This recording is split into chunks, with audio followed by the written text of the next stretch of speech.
10 দিনের মতো। এই বৃষ্টি যতদিন অতদিন পর্যন্ত আমরা ডুবে রয়েছি। পানি ঘরে উঠছে, পরে যে একজন 2 ঘন্টা করে 300 টাকা করে দিলে পানি হেঁচে যায়। এক লোক আইছিল, রান্না বান্না তো আজকে করে নেই, আজকে আমরা খাওয়া দাওয়া করিনি। মসজিদেও পানি উঠছে আমাদের, পরিস্থিতি খুব খারাপ। এখন ওই যে মেয়ে আবার দিয়ে ঘরটা উঁচা, ওরা পাক করে খাওয়াই যায় 3 দিনের। রাস্তাটাও দেখেন কত পানি, অনেক পানি। না মলাটা তো কোনো দিকে যায় না, মলাটা সব বাড়ির ভিতরে ঢোকে। ওই ড্রেনটা খুব লোক হয়ে গেছে, ড্রেনটা পানি নামেই না। ডেলি মলা ডেলি নেয় না। অনেক পানি ছিল, ঘুরে গেছে পুরো রুম। নিচে যে মালামাল ছিল সব ভিজে গেছে, কাজে কেউই যাইতে পারে না।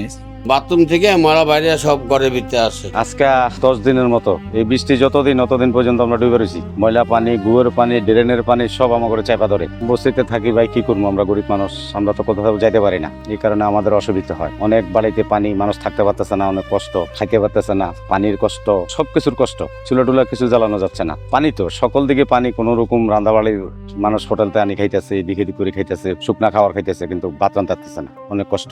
অনেক লোক কাজ কাম করতে পারে না। কাজে যাইবো কিভাবে? বৃষ্টি বাদলে ঘর সামলাইবো নাকি কাজে যাবো? ঘরের মাল সামান অত সামলাইতে হয়, কিছু থাকার অন্তত কিছু তো শুকনা রাখতেই, নাহলে থাকবো বাচ্চা কাচ্চা নিয়ে। বস্তির লোক অনেক কষ্টে আছে, ভাঙাচুরা আছে, গর্তমর্ত আছে, রাস্তাঘাট খারাপ হয়ে গেছে, পানি নষ্ট করে দিতেছে। বস্তির ভিতরেও ড্রেনে পড়ে যাইতেছে, মানুষের অসুবিধা হয়, অনেক অসুবিধা হয়। মসজিদেও পানি উঠছে আমাদের, পরিস্থিতি খুব খারাপ। নিচে নামাজ পড়তে পারতেছি না আমরা। তাহলে আমরা ঘরে ধরে কাপড় লতার সব ভিজেছে, কেতা কাপড় নিজেরা নিচে শুয়ে শান্তি পাইলাম না, সব ভিজে গেল। হ্যাঁ, রান্না বান্নাও তো আমরা গ্যাস টেস পাই না সুবিধার মতন, কারেন্টও থাকে না এখন।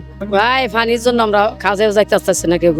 এখন যে দোকানে যাবো খুব অসুবিধা লাগতেছে। এই তো আর কি, দেখেন কি পানি, মানে এই বন্যা তো চলতেই আছে, বৃষ্টি খালি। এমনি তো ওই ভাঙ্গার খান যাইতে পারতো না, এখন আরো বৃষ্টি হলে আরো খারাপ হয়ে গেছে। এই তো মানুষ যাইতেছে, মনে করেন পিছলে পড়ে যায়, ঠ্যাং টুং ভেঙে গেছে। আমার দেখতেই খারাপ লাগছে। আমার মনে হচ্ছে আমার যদি টাকা থাকতো আমি নিজের রাস্তাটা ভালো করে দিতাম, এরকম খুব মনটা খারাপ লাগছে এগুলো দেখে। যে একটা বুড়া লোক কালকে এখান থেকে যাইতেছে, যেতে যেতে দেখছি যে ওই আছাড় খেয়ে পড়ে গেল। হ্যাঁ, আমি গিয়ে আবার হেল্প করলাম, উঠিয়ে দিলাম। বৃষ্টি হলে তো মনে করেন হাঁটাই না, পা পুঁতে যায়, গাড়ি ঘোড়া চলতেই পারতেছে না। কুরিয়ারে চাকরি করি, আমাদের ভাই প্রচুর কষ্ট হয়। সারাদিন বৃষ্টি, নর্মাল দিনে একটু সাইকেলটা আসা যায়, কিন্তু বৃষ্টি হলে আর আসা যায় না। সাইকেল 100 মাইল দূরে রাখতে হয় রাস্তার জন্য। বৃষ্টি আবার রাস্তার অবস্থা খুবই খারাপ, তো পার্সেল খুবই কম দিয়েছি, 10-12টা এরকম রোডে। যে বৃষ্টি হলে প্রচুর সমস্যা হয়। পার্সেলের টার্গেট হচ্ছে দিন 40 থেকে 50টা, কিন্তু বৃষ্টি হলে আমরা এরকম 40-50 দিতে পারি না, 10-12টা এরকম আর কি দিতে পারি। কি করবো, পরিস্থিতির শিকার। এখন রাস্তার পরিস্থিতি অনেক খারাপ।